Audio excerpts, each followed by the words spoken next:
నమస్కారం. నేను మీ సిరి. Welcome to నిన్ను కోరి. ముందుగా మన వ్యూయర్స్ అందరికీ భోగి సంక్రాంతి పండుగ శుభాకాంక్షలు. ఈరోజు కథ ప్రేమ చదురంగం పార్ట్ 27. రచించిన వారు బృందా గారు. ఇక కథలోకి వెళ్తే 25 ఏళ్ల పెళ్లి బంధాన్ని కాలదన్ని లస్తో పరాయి మగాడికి అట్రాక్ట్ అయి మా నాన్న గుండె ముక్కలు చేసి ఆయన చావుకి కారణమైన మహోన్నతురాలు అంది ఆగ్రహంతో రగిలిపోతూ. నిర్ఘాంతపోయినాదో ఏం మాట్లాడాలో అర్థం కాక అలాగే షాకింగ్గా చూస్తుండిపోయాడు. మనస్విని అలా చేసిందంటే అస్సలు నమ్మలేకపోతున్నాడు అదవ్. ఇంద్రనీల్ బలవంతంగా ప్రాణాలు తీసుకోవడం తనని తీవ్రంగా కలిచివేస్తుంది. ఇక ఈశాన్వి గుండె ఎంత వేదన అనుభవించిందో, ఎంతగా కుమిలిపోయిందో తలుచుకోవడానికే కష్టంగా ఉంది అతనికి. మౌనంగా రోదిస్తున్న ఈశాన్విని కళ్ళ నీళ్ళతో చూస్తూ ఆమె భుజం మీద ఓదార్పుగా చెయ్యి వేశాడు. చెయ్యి తీసేసి దూరం జరిగింది ఈశాన్వి. ఈశాన్వి, అత్తయ్య తప్పు చేశారంటే నేను అస్సలు నమ్మలేకపోతున్నాను. ఇదంతా ఆ వివేక్ ఆడిన నాటకమై ఉండొచ్చు. దిగ్గున తల తిప్పి చూసింది ఈశాన్వి. నాటకం కాదు, నిజం. వేరే ఎవరు చెప్పినా నేను నమ్మేదాన్ని కాదు. నా కళ్ళతో నేను చూశాను అని జరిగింది చెప్పడం మొదలుపెట్టింది ఈశాన్వి. 4 ఏళ్ల క్రితం అదవ్తో బ్రేకప్ అయిన 2 నెలల తర్వాత తన అమ్మమ్మ ఇంటి గార్డెన్లో పరధ్యానంగా కూర్చొని ఉన్న ఈశాన్వి తన ఫోన్ మోగడంతో ఆలోచనల నుండి తేరుకొని ఫోన్ వైపు చూసింది. స్క్రీన్పై వివేక్ అంకుల్ అని నేమ్ చూసి సందేహంగానే కాల్ లిఫ్ట్ చేసింది. Hello uncle. ఈశాన్వి, ఇంద్ర హార్ట్అటాక్తో చనిపోయారమ్మా. ఆ మాటలు విని కాళ్ళ కింద భూమి కంపించినట్టయింది ఈశాన్వికి. గుండెల్లో అగ్ని పర్వతం బద్దలైంది. ఏమంటున్నారు అంకుల్? నాన్న చనిపోవడం ఏంటి? ఇది నిజం కాదు కదా? వణుకుతున్న గొంతుతో అడిగింది. ఆమె ఒళ్ళంతా ముచ్చెమటలు పట్టాయి. నిజంగానే చనిపోయారమ్మా. షాక్తో అలాగే బిగుసుకుపోయిన ఈశాన్వి చేతిలోని ఫోన్ నీళ్లు జారింది. కళ్ళ వెంట కన్నీళ్లు చెంపలను తడిపేస్తున్నాయి. నాన్నా, నాన్నా అని దిక్కులు పిక్కటిల్లేలా అరిచేసరికి పరిగెత్తుకుంటూ బయటికొచ్చింది తన అమ్మమ్మ యశోద. మోకాళ్లపై నీళ్ల మీద కూలబడి గుండెలు పగిలేలా ఏడుస్తున్న మనవరాల్ని చూసి కంగారుగా దగ్గరకొచ్చింది. ఇషు, ఏమైందమ్మా? నాన్న మనకిగా లేరమ్మమ్మా. ఒక్కసారిగా దిగ్భ్రాంతికి లోనైంది యశోద. అయ్యో భగవంతుడా, ఎంత పని చేశావయ్యా అని ఏడుస్తూ ఈశాన్వితో పాటు బయలుదేరింది. తమ ఇంటి ముందు కారాగగానే గుమిగూడిన అందరినీ దాటుకుంటూ పరిగెత్తుకుంటూ లోపలికి వెళ్ళిన ఈశాన్వి ఇంద్రనీల్ పార్థివ దేహాన్ని చూసి ఒక్కసారిగా బలిష్టైపోయింది.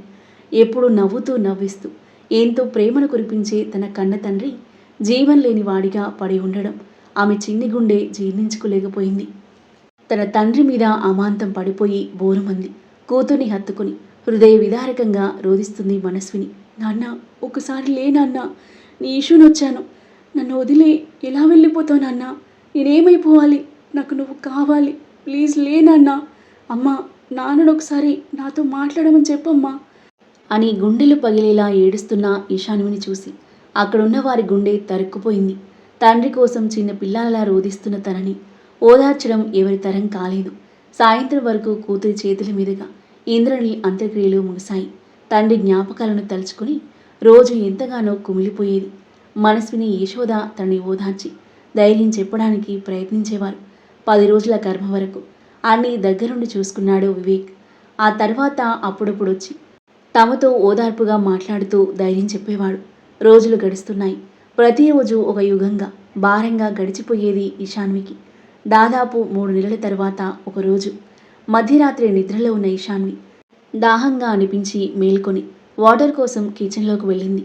ఫ్రిడ్జ్లో బాటిల్లో వాటర్ తాగి తన గదిలోకి వెళ్ళబోతూ మనస్విని గది డోర్ ఓపెన్ అయిన సౌండ్కి తల తిప్పి చూసింది. గదిలో నుండి షర్ట్ వేసుకుంటూ బయటకొచ్చిన వివేక్ని చూసి ఆమె కాళ్ళ కింద భూమి కంపించినట్టయింది.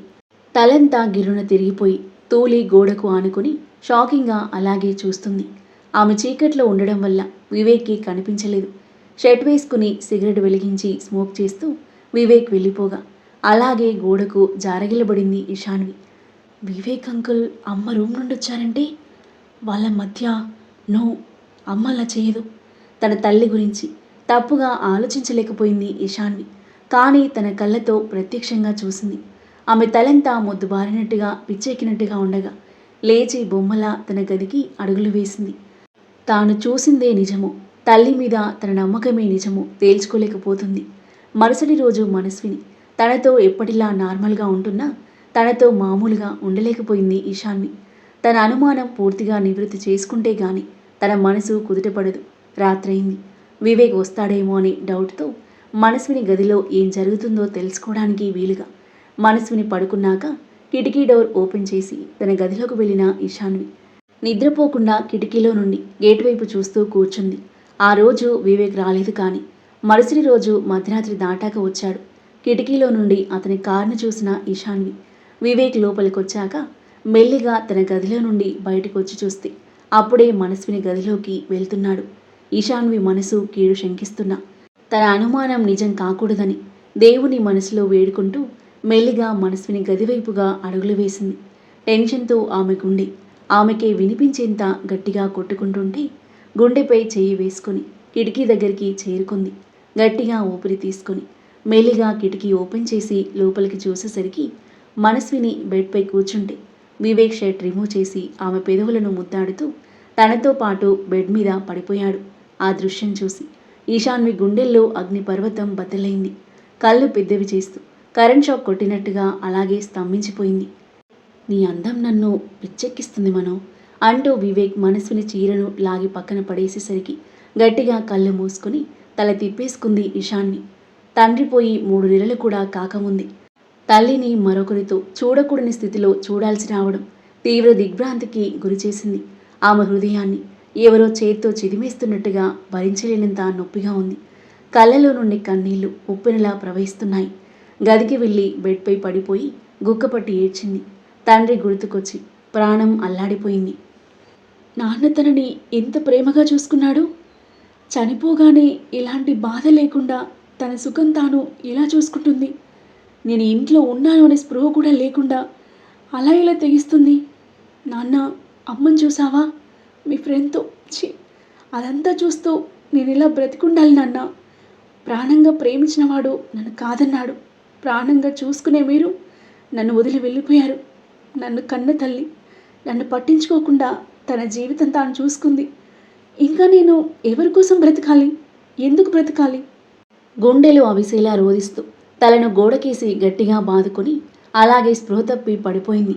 మార్నింగ్ మనస్విని ఎంతగా పిలిచినా డోర్ కొట్టినా ఈశాన్వి నుండి రెస్పాన్స్ లేకపోవడంతో టెన్షన్ పడిపోయిన మనస్విని వాచ్మెన్తో డోర్ పగలగొట్టించింది.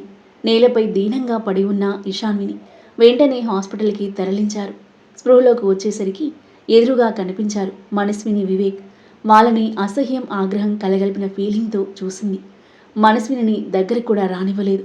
హాస్పిటల్ నుండి డిశ్చార్జ్ అయ్యాక రోజు ఒక నరకంలా అనిపించేది ఇషాన్వికి. వివేక్ అప్పుడప్పుడు వచ్చి వెళ్తుండడం, అతనితో పాటు విహాన్, సామ్రాట్ కూడా వస్తుండడం.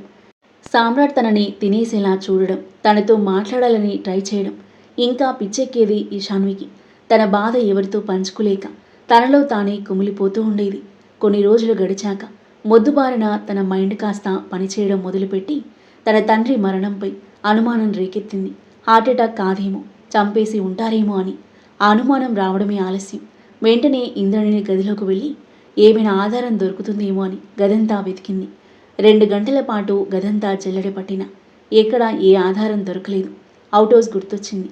అక్కడ తన తండ్రి గడిపే గది మొత్తం సెర్చ్ చేసినా ఏమీ దొరకకపోవడంతో వెనుతిరిగిన ఈశాన్వికి తండ్రి సీక్రెట్ లాకర్ గుర్తొచ్చింది. అది చనిపోవడానికి కొన్ని నెలల ముందే ఈశాన్వికి చెప్పాడు ఇంద్రనీల్. వెంటనే ఆ లాకర్ ఓపెన్ చేయడానికి ట్రై చేసింది. ర్యాండమ్గా అన్ని కోడ్స్ ట్రై చేస్తూ చివరిగా తన బర్త్డే నెంబర్స్ ఎంటర్ చేయడంతో ఓపెన్ అయింది. అందులో లెటర్తో పాటు ఒక డాక్యుమెంట్ కనిపించింది. వెంటనే లెటర్ ఓపెన్ చేసి చూసింది ఈశాన్వి. ఇషు తల్లి, ఈ లెటర్ను చదువుతున్నావంటే నీకు ఈ పాటికే మీ అమ్మ గురించి నిజం తెలిసుంటుంది. సారీరా, నేను వదిలిపెట్టి వెళ్ళిపోతున్నందుకు, కానీ నా వల్ల కావట్లేదు. ఇషు కళ్ళ వెంట కన్నీరు దారాలుగా ప్రవహిస్తూ లెటర్లోని అక్షరాలు బ్లర్గా కనిపిస్తుంటే కళ్ళనీళ్ళు తుడుచుకుంటూ చదువుతుంది. ఎంత ప్రేమించాను మీ అమ్మను. ప్రేమించి పెళ్లి చేసుకున్నాను. మహారాణిలా గుండెల్లో పెట్టుకుని ఏ లోటు రాకుండా చూసుకున్నాను. కానీ తనకి నేను బోర్ కొట్టేశానేమో. నా కళ్ళు గప్పి నా ఫ్రెండ్తో రిలేషన్షిప్ సాగిస్తుంది. ఇద్దరూ కలిసి నన్ను మోసం చేశారు. ఆ మోసాన్ని తట్టుకొని ఏమీ జరగనట్టు బ్రతకడం నా వల్ల కాదురా. వాళ్ళకి దూరంగా ఉండు. ఆస్తులన్నీ నా తర్వాత నీకే చెందాలని వీలునామా రాశాను. మన ఫౌండేషన్ని, కంపెనీని జాగ్రత్తగా చూసుకో. ఎంతోమందికి ఆదర్శం కావాలి నువ్వు. నేను పైనుండి చూస్తూ ఉంటాను. ఈ తండ్రిని క్షమించు తల్లి అని లెటర్ను గుండెకు హత్తుకొని హృదయ విదారకంగా రోధించింది ఇషాన్వి. హార్ట్అటాక్ అంటే ఆ ఇష్యూ అంతవరకే అనుకుంది. కానీ తానే కావాలని ప్రాణాలు తీసుకున్నాడని తెలిసి ఆమె మనసు విలవిలలాడిపోయింది. కాసేపటికి లేచి లాకర్ క్లోజ్ చేసి ఆ లెటర్ని తీసుకొని అక్కడి నుండి వెళ్ళిపోయిన తను Indraneel personal lawyer and friend అయిన కిరణ్ ద్వారా హాస్పిటల్ నుండి ఇంద్రనీల్ పోస్ట్మార్టం రిపోర్ట్ తీసుకుంది. స్లీపింగ్ పిల్స్ ద్వారా చనిపోయాడని కన్ఫర్మ్ చేసుకుని అక్కడి నుండి ఇంటికి చేరుకుంది ఇషాన్వి. ఇంటికి వచ్చేసరికి విక్రమ్కి కాఫీ ఇస్తుంది మనస్విని.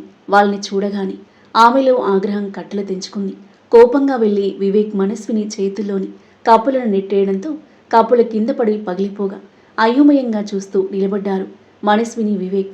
ఇషు ఏమైందమ్మా అంటున్న వివేక్కు చెయ్యి అడ్డుపెట్టి మనస్విని వైపు నిప్పులు చిమ్ముతూ చూసింది ఇషాన్వి.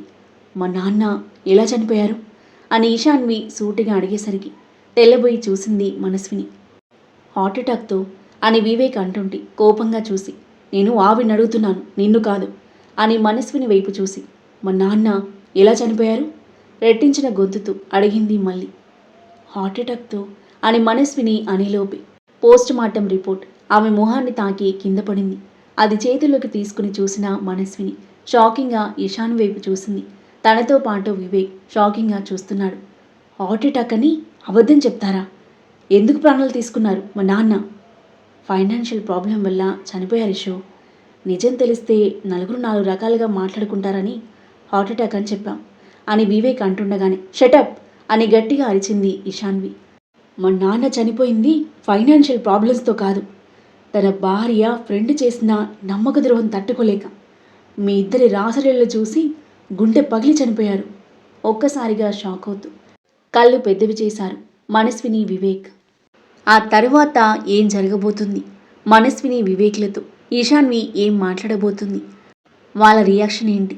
మనస్విని, వివేక్ల గురించి నిజం తెలిసిన అదవ్ ఏం చేయనున్నాడు? వేదనతో నిండిన ఆమె హృదయానికి తన ప్రేమతో ఓదార్పునివ్వగలడా? తల్లి కూతుర్లు దగ్గరవుతారా లేదా? అనంత్ భూమిల మధ్య ఏం జరగబోతుంది? అద్భుతమైన కథనంతో, ఊహకందని మలుపులతో, మనసును హత్తుకునే సన్నివేశాలతో ఎంతో ఆసక్తిగా సాగి ఈ కథ యొక్క నెక్స్ట్ ఎపిసోడ్ కోసం మన నెక్స్ట్ వీడియో చూడండి. కథ నచ్చితే లైక్ చేయండి. ఈ కథపై మీ అభిప్రాయాన్ని తప్పకుండా కామెంట్ చేయండి. మరిన్ని ఇలాంటి ఇంట్రెస్టింగ్ స్టోరీస్ కోసం మన ఛానల్ని సబ్స్క్రైబ్ చేయండి. Thank you for listening.